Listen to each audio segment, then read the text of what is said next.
qualifying positions, unsurprisingly. The two Sepang International Circuit bikes are alongside. 71.59 miles. The Motegi Grand Prix of Japan is go from Marquez. And the two Yamahas, second place. Quartararo sits in second place. Jack Miller from the second row looks good. Cal Chris just about gets underneath Morbidelli. Morbidelli rubs him, rubbing his race week. Really looking good. The whole paddock know Marquez has got some speed and he's going to try and check out, and otherwise this race will be over in 3 laps. Ghosting his way up is the 0-4 of Dovizioso. Fabio's trying too hard now. The problem is, what we saw in Thailand was that Marquez, on paper, had 3/10 of a second. He's just breezed past on that straight. I've got to say that's, we were so pretty much pulling yourself alongside a Honda in the past, but he can't even get alongside the Yamaha at the moment. Here he goes on the straight. He rear tyre wide between soft and mediums. Yeah. Technical gap. Yeah, that's a fair point. And Quartararo's gone for the softer rear. So and the Ducatis have as well. Whilst the temperature is up, it's the hottest this track's been all weekend so far. They haven't really had a run at it, have they? No, what he responded well on that next lap. I think he saw that the time had come down on his pit board and he threw everything at it. 45.7 Marquez did, fastest lap of the race last time. Fastest lap, I suppose. If you look where Paul Morbidelli is 24, the man on another behind him, Maverick Vinales, is 24. Those two, but it's still significant for me. The independent factory bikes, incredible. Something's not right. Incredible. And in front of the factory here, there's more World Championship riders and top brass from factories here than I've ever seen. 46.1 for Marquez, 46.0 for Quartararo. Jack Miller. You missed it when he lost the front Keith into turn 8, was it? Honestly, it was on lock. But what I mean about proper Motogp racer, he's able to work out what's gone wrong and right it. Yeah. He must be. We talked about Rossi a moment ago. Dovizioso was on for a world championship a couple of years, and last year completely has gone mad. Yeah. Well, he's fine with it. Well, no, it's obviously. That says the laws nowadays around Europe are incredibly late.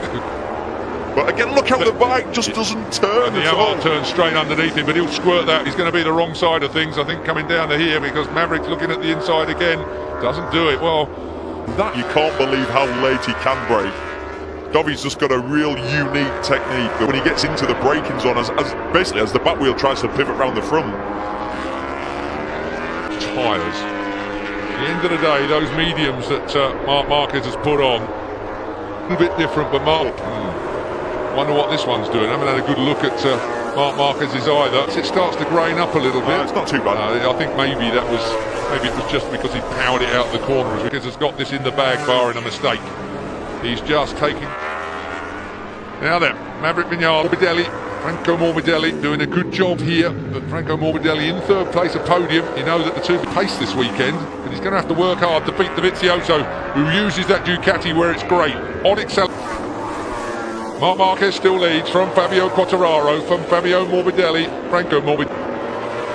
Over the line, we've got 10 laps to go.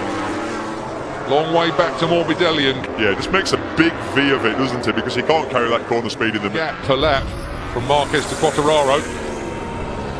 So to look at his bike compared to Cal's, this is the images we saw of Cal's bouncing and hopping across the track. I don't think we can see this properly in slow-mo though. I think I'd rather see it more like real time. But whatever Marquez does, whatever he's, with setting or do it? Well, I mean, Cal's got a whole paddock. That's the number one question people have been asking for 7 years. Cal has looked at the data. Cal sees what he does. Close to aggressive on a motorbike, like Marquez. He's quite similar in the way that he rides a bike, or as similar as you can. Smooth, almost 250cc style of racing, which is the bit that worries me about Johan Zarco coming to rival of Jorge Lorenzo. I've got to say,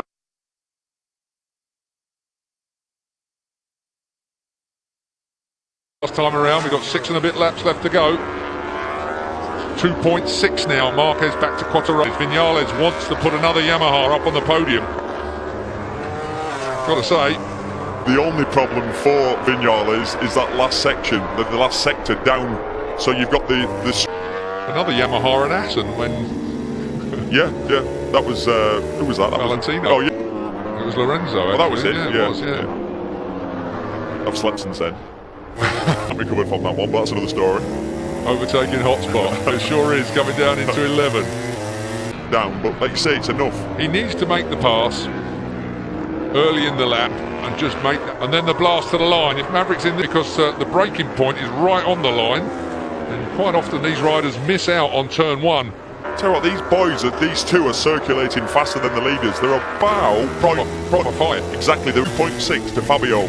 I don't think they're going to catch him, by the way, but it's 4.5 laps to go now. I'll be walking down to 7th place. Joan Mir has got in front of Miller now. Miller has sunk to 9. Whoa! In a minute, Maverick's going to send one straight up the inside. It's coming. It's building. Is it here? No. Is he going to wait to the last lap to keep that information for himself? Well, we've seen what Dobby's like react. He just blasts away. And the Yamaha hasn't really got any answer into this braking. That is not really a braking opportunity for a passing opportunity for the Yamaha. It's round turn 12, 13. So he's got an animal under him. Rins has got a little beauty. Tightish. It's one of them ones where you've got to let Cal know you're there. Take a bit of this. That's my shoulder on your fairing. Mir is the man on 36. So Danilo Petrucci now 9th. Miller drops to 10th. Back with Quartararo's. Wow. Dobby surely can't close this down. Surely not. 0.3 still, it stays stable. 1.4 now.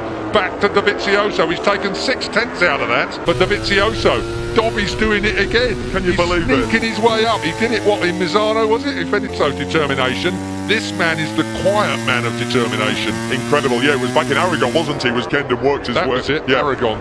And he's just set his fastest lap of the race. Wow, that is impressive. Incredible. Oh, that's been a nice little point out from Colin Edwards here on the screen. He's got a meat. It really is. Marquez got last lap. Surely not. It's a 0.8 of a second gap now. If he can take that much out of it, I just can't. What's interesting is Mark's really backed up at the front as well, and they've really closed in on him as well. Look. His first pole ever here at Motegi, Marquez, but he's going to surely take the win. This is finally filling out his current racetracks that we're on, finally ticking the Bukto Grand Prix of Japan. Is going to go to the wire, but I think it's going to finish as is. Dovizioso closing it down every single corner now, every braking point. Too late. Last couple of corners we've got coming up there. Marquez will win here for sure. Dovizioso has turned 13 and on to victory corner to take victory here at the Twin Ring Motegi. Second place from Andrea Dovizioso. Maverick Vinales comes across the line in 4th place. It's to get by. What a finishing lap from Crutchlow. He pinches it from Morbidelli. Morbidelli to Jack Miller. Cal Crutchlow, man of the meeting for determination. That bike didn't look like you're a boy. Cal Crutchlow, 5th place from nowhere. So Fabio Quartararo, but that is now confirmed with 3 races still to go. But that was the #1 goal at the start of the year.